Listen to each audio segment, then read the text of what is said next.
কিছে এত জরুরি ফোন করলে? হ্যাঁ, তুমি জানো না দোয়ান আছে, দোয়ান বন্ধ করে আসা লাগছে আমার। তুমি তো সবসময় আলোকে দেখা করতে দন বন্ধ করি আসো। হ্যাঁ, সেটা ছিল ফ্রেমের টাইমে, এখন না।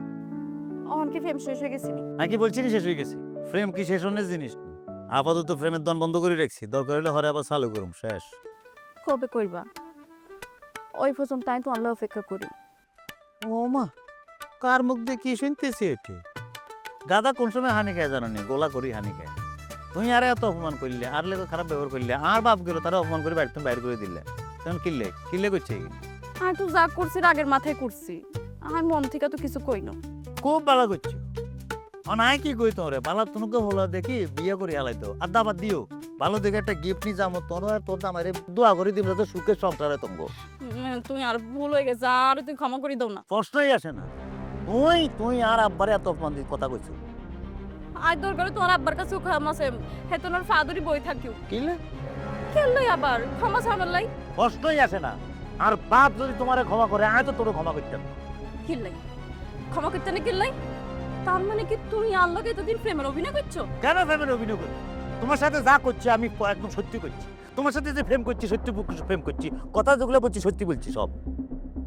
আমাদের সম্পর্ক কি এনি শেষ? না, এখানে শেষ কিনা সেটা বলতে পারি না, যদি কপালে থাকে আসিবে। আইও দেখিলি এই রে, তুই আর সারা কারে বিয়া করিস। কে? দরকার হয় তোর বিয়া আটকানোর লাই সারা জীবন আই আনমারিক থাকবে, মনে থাকে। কইলাম 2-3 দিন অপেক্ষা করার লাই মানে হাগল হয়ে গেছে কিলে।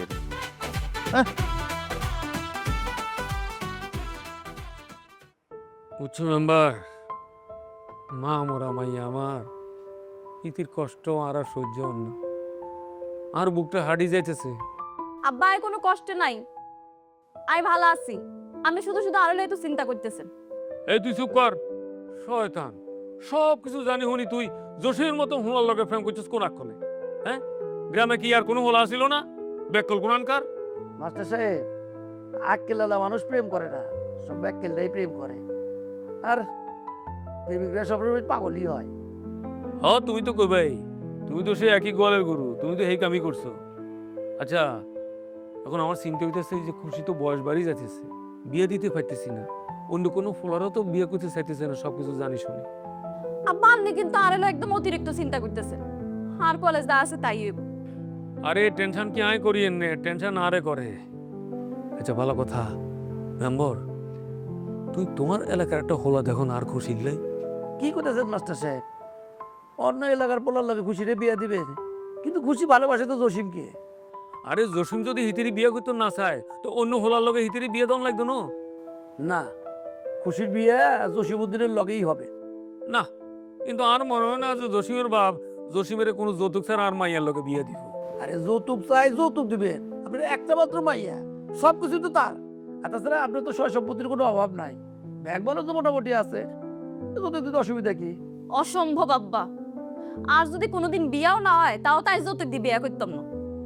তুমি চুপ করো বোন, তুমি এসব বুঝবা না।